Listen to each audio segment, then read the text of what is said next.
Hello மக்களே, வணக்கம். இது ஒரு சின்ன அவேர்னஸ் வீடியோ தான். இப்போ நீங்கள் பார்த்தீங்கன்னா, இந்த தாலி செயினு இப்போ என்னுடைய ஓல்டு செயினை போட்டுட்டு அது பிஞ்சிட்டனால நான் போட்டுட்டு அடுத்து என்ன பண்ணேன்னா, இந்த செயின் எடுத்தேன். நான் அந்த ஓல்டு செயினு ஜுவல் ஷாப்க்கு எடுத்துகிட்டு போகும்போது என்ன சொன்னாங்கன்னா, வெயிட் போட்டுட்டு இதில் இவ்வளோ வேஸ்டேஜ் இருக்குது, நாங்கள் கழிப்போம்னு சொல்லி டஸ்ட்லாம் இருக்குது கழிப்போம்னு சொன்னாங்க. இல்லைன்னா நாங்கள் உருக்குவோம், பட் எடை வெயிட்டு குறையக்கூட நிறைய வாய்ப்பு இருக்குது. நாங்கள் இப்போ போட்டிருக்க அமௌண்ட்டுக்கும் நார்மலாக நம்ம ஒரு செயினை கொண்டு போய் கொடுத்துட்டு அந்த செயினை வெயிட் போட்டுட்டேன். அதுக்கப்புறம் வேஸ்டேஜுக்குன்னு இவ்வளோ அமௌண்ட் குறைப்போன்னு சொன்னாங்க. அப்போ திருப்பி உருக்குனா எவ்வளோ ஆகும் அப்படின்னு கேட்கும்போது, உங்களுக்கு மேக்ஸிமம் அமௌண்ட்டு குறையிறதுக்கும் வாய்ப்பு இருக்குது, கூடுறதுக்கும் வாய்ப்பு இருக்குதுன்னு சொன்னாங்க.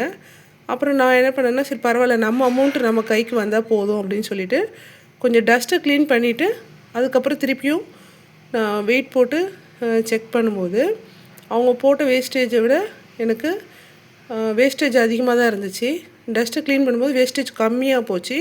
கம்மியாக போயிட்டு ஏற்கனவே போட்ட அமௌண்ட்டை விட 2000 எனக்கு எக்ஸ்ட்ரா கிடச்சிது. ஸோ அவங்க என்ன சொல்லுவாங்கன்னா, நீங்கள் டஸ்ட்டை க்ளீன் பண்ணிங்கன்னா உங்களுக்கு இப்போ போட்டிருக்க அமௌண்ட்டை விட உங்களுக்கு குறைய நிறைய வாய்ப்பு இருக்குது அப்படின்னு சொல்லுவாங்க.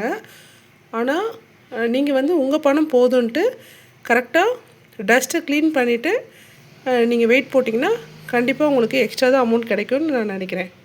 தேங்க்யூ.